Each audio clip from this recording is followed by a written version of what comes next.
Bueno, son imágenes que nos facilitan el trasladarnos, el pegar un salto en el tiempo a ese momento tan crítico y tan importante para los españoles y concretamente esta situación con estas imágenes que se veían un día y otro día y otro día, que no se sabía cuánto se iba a alargar esa situación y encima, pues nunca mejor dicho, si quieres caldo toma 3 tazas, ¿no? También imágenes que nos llegaban de África y que la verdad es que no sabíamos lo que iba a pasar. Sabemos qué pasó, pero no sabemos por qué pasó lo que pasó, porque yo creo que fue una doble traición. Ahí al final hasta se traicionó también al pueblo saharaui.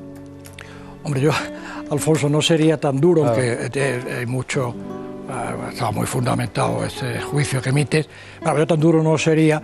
Es cierto que eso no hay más remedio que reconocer que de alguna forma abandonamos al pueblo saharaui. Y a los fosfatos. Y a los fosfatos. Pero España intentó por todos los medios... Y a los pescadores españoles. No, sí, a los canarios. Que lo han tenido muy difícil y que se han ido allí a pescar y ha sido terrible lo que han vivido y han padecido. Pero que sí, me lo han contado ellos mismos. No, pero si efectivamente es así, por eso te digo que es muy fundamentado lo que dice.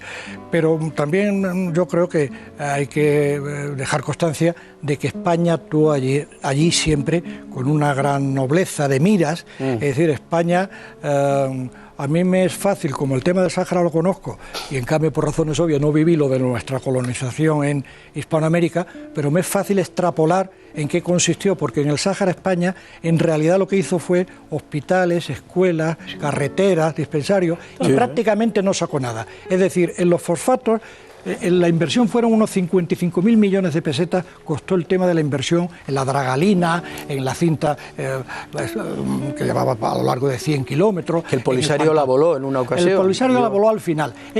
Pero cuando estaba Marruecos. Sí, no, al final, estando en España, sí, al final la voló, porque te acuerdas de Victoria, que hubo que hacer, yo también estaba allí, y acuérdate que hubo que hacer esos últimos extracciones en camiones, se llevaban al Pantalán, porque se paralizó la cinta, porque en realidad hubiera sido más práctico hacer un ferrocarril. Es decir, un ferrocarril también se puede volar, pero un ferrocarril se repara, una vía férrea se repara mucho más fácil y más rápido que la cinta. La cinta la volaron, claro, de noche imaginaros lo que era proteger una cinta de 100 y pico kilómetros. Entonces sí, la volaron. Bueno, una pregunta, ¿por qué en todas las visitas que recibisteis allí como militares, como periodista, todas las visitas, empezando por el príncipe de España y terminando por el último ministro que visitó la zona del gobierno de Arias Navarro, siempre en los discursos decían que de aquí no nos vamos a ir, que esto se va a proteger, que esto se va a defender, etcétera, etcétera, y luego resulta que en pocos días, todo el mundo os fuisteis?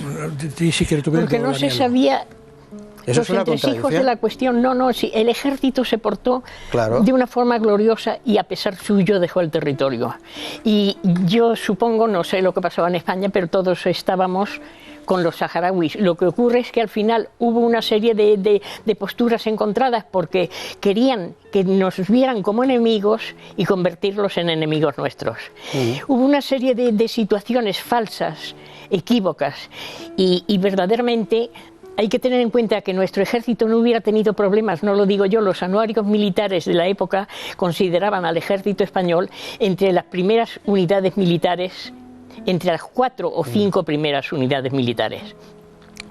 Verdaderamente dicho incluso por el ministro Driss Barry, el ministro marroquí, y por Blimi, el general Blimi, me lo dijo a mí, no es que me lo haya dicho alguien, sino ellos directamente, no tenían efectivos para enfrentarse nada más que durante unas horas con el ejército español, pero procuraron hacer una maniobra oculta, protegida por una serie de españoles que no tienen nada que ver con personas afectas a Franco, sino todo lo contrario.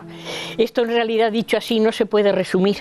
Suena incluso pues a una fantasía, moruna, nunca mejor dicho, pero hubo tal cantidad de conspiraciones en las que el ejército, España y el Sáhara, los saharauis, eran las víctimas, los objetivos, porque todo eso redundaba en perjuicio, en desprestigio internacional para España. Si es que yo he tenido la suerte de poder hablar con muchos militares de todo tipo de graduación, desde alta hasta baja, y todos estaban allí dispuestos a defender todos, hasta el último granito de arena del desierto.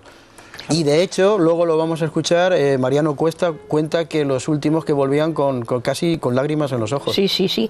Incluso por tener que acatar esas órdenes de tener que dejarlo todo y retornar. En una crónica mía yo recogí un soldado que se licenciaba y que pidió volver porque quería estar. Y estuvo el último día cuando salimos de Villa Cisneros, estuvo allí. Tenemos que ir a publicidad, algo muy corto y enseguida retomamos. Lo muy corto es que no tengo por qué defender a los políticos y al gobierno, pero que hay que reconocer que era un momento difícil para el gobierno de Arias. Estaba la enfermedad en fase terminal del Generalísimo, pero aparte de eso habían sido los fusilamientos de Hoyo de Manzanares, que nos había colocado en una situación internacional muy difícil. Entonces, en ese sentido hay que entender un poco que la política, la decisión que tomó el gobierno no era fácil en absoluto, ¿eh? Pero es que ya venía de atrás precisamente toda la intriga. Hay que tener en cuenta, la Marcha Verde no se pudo improvisar en el tiempo que aparentemente supimos nosotros que era inminente la llegada de la Marcha Verde. La Marcha Verde tuvo como mínimo 6 meses de organización, de la que se hicieron eco la prensa marroquí, o sea, era un secreto a voces, no lo sabíamos los españoles, no se éramos nosotros quienes no lo sabíamos. Fue un fallo de información que no se entiende, que nuestra embajada no detectara cientos de miles, un movimiento de más de 8.000 vehículos de transporte, requisando sobrevolar la Marcha Verde fue lo más... Hay tantas raras, como que no se detectara todo el complot que había primero para secuestrar al almirante don Luis Carrero Blanco y luego para hacer todo ese túnel. Es que todo forma. Cuando le podían perfectamente haber asesinado con una facilidad increíble porque iba siempre caminando y prácticamente no llevaba protección. Todos son eslabones de la misma cadena, aunque parezcan inconexos. Todo tiene que ver. La transición comenzó con el asesinato de don Luis Carrero Blanco. Enseguida volvemos con ustedes, vamos solamente a unos breves momentos de consejos publicitarios. Tú te...